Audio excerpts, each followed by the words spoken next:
also another thing. Has to do with the question of how do you find out if something's true. And if you have all these theories of the different religions, have all different theories about the thing, then you begin to wonder. Once you start doubting, which I think to me is a very fundamental part of my soul, is to doubt and to ask. And when you doubt and ask, it gets a little harder to believe. I can live with doubt and uncertainty and not knowing. I think it's much more interesting to live not knowing than to have answers which might be wrong. I have approximate answers and possible beliefs and different degrees of certainty about different things, but I'm not absolutely sure of anything, and then many things I don't know anything about. But I don't have to know an answer. I don't feel frightened by not knowing things. A wave is a disturbance in some medium. Water waves are disturbances in water. Sound waves are disturbances in particles of air, water, or some solid. That's why you cannot hear your fellow astronauts scream in space. But what about light? What is its medium? Maybe it's air.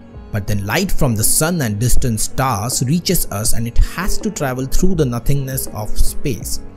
Perhaps the space is not empty and is filled with some mysterious material which is present everywhere, even on Earth. And this is the medium for light. Let's call it something. How about ether? But ether is just our imagination until we can prove its existence. Let's try to prove it. We'll need to set up something like this. For this we'll need a light source, two fully reflective mirrors, a half reflective mirror. A half reflective mirror only reflects half of the light, the other half passes straight through it. We'll also need a detector which will detect the amount of light incident on it. The light source is placed at the bottom center of our setup. The half reflective mirror is placed at the center at a 45 degrees angle to the direction of light emitted from the source. The two reflective mirrors are placed at the right and at the top of our setup, making a 90-degree angle at the center. The mirrors are placed at exactly the same distance from the center. Let's emit a beam of light from the source. It will hit the half reflective mirror, which is placed at 45 degrees angle at the center of our setup. Half of the light passes through this mirror and the other half gets reflected. The two mirrors, which are precisely at the same distance from the center mirror, reflect back the light towards the center again. Here they combine as they head to the detector. Now, the point to note is, as the mirrors are placed exactly at the same distance, the light reflected from them will reach back at the exact same instant of time, and both the waves will get added together. Let's backtrack a little and see how waves get added. The higher point in the waves are called peaks, and the lowermost points the troughs. Let's say we have two similar waves which are in phase, which mean the peaks of one wave align with the peaks of the other wave, and similarly for the troughs. When we add these two waves, the peaks get added together, and so do the troughs, giving us a wave with higher peaks and lower troughs. This is called constructive interference and will enhance the final intensity of the resulting wave. But if the two waves are out of phase, the peaks of one align with the troughs of the other, and this results in the peaks cancelling the troughs. If they exactly cancel each other, the wave is destroyed and the intensity would be zero. Anything in between, we are going to see an interference pattern whose intensity would be between the in-phase addition and the out-of-phase addition. Now let's go back to our experiment. Let's assume the direction of the ether is horizontally to the left. The horizontal wave will get a boost while going towards the mirror due to the ether flow in the same direction, but will face a resistance while coming back traveling against the ether. Overall, it will take longer than the vertical wave, which faces no resistance but will get deflected towards the direction of the ether. To be precise, this is the time taken for the horizontal wave.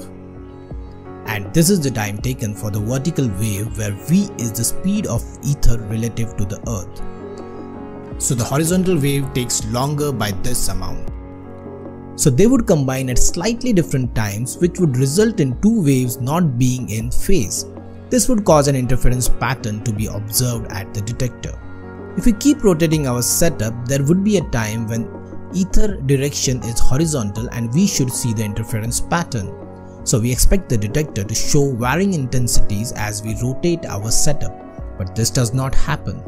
We can make two conclusions from this.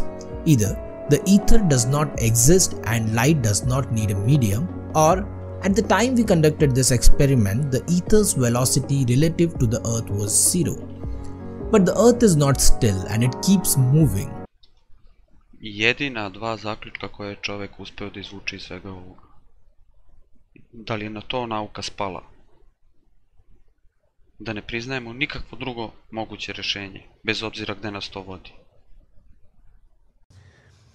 And science has an ethos, which I think is very important, and Richard Feynman described it well. He said, the only way to have real success in science is to describe the evidence very carefully without regard to the way you feel it should be.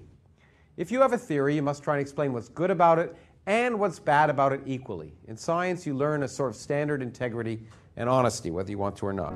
Let's wait for 6 months so that we can be sure the Earth's velocity direction has changed and conduct this experiment again.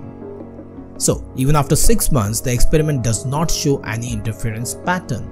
The only conclusion we can make out of this is that ether does not exist and light does not need a medium. A sort of standard integrity and honesty, whether you want to or not. In that simple statement is the key to science. It doesn't make a difference how beautiful your guess is, it doesn't make a difference how smart you are who made the guess, or what his name is. If it disagrees with experiment, it's wrong. That's all there is to it. Full disclosure. As Feynman said, you're not allowed to pick and choose. If there's data that disagrees with your theory, you have to include it. All things are subject to question, and that's a key aspect of science. First, I want to, however, make a disclaimer, or not a disclaimer, I want to make a statement of fact, that evolution is a fact. There's no discussion, there's no debate, there's no nothing. It's one of the most successful and impressive scientific theories of all time. All things are subject to question, and that's a key aspect of science. Evolution is a fact. There's no discussion, there's no debate, there's no nothing. All things are subject to question, and that's a key aspect of science. It just doesn't matter whether you believe it or not, the Big Bang really happened. It doesn't matter whether you believe it or not, evolution is a fact. It's independent, and you should realize that fact, and therefore, first of all, not try and use it one way or another, but also not feel particularly threatened by it. Namely, if you cannot believe in God if evolution happened, then you better give up your belief in God. If it disagrees with experiment, it's wrong. If it disagrees with experiment, it's wrong. The only way to have real success in science is to describe the evidence very carefully without regard to the way you feel it should be. If you have a theory, you must try and explain what's good about it and what's bad about it equally. In science, you learn a sort of standard integrity and honesty, whether you want to or not.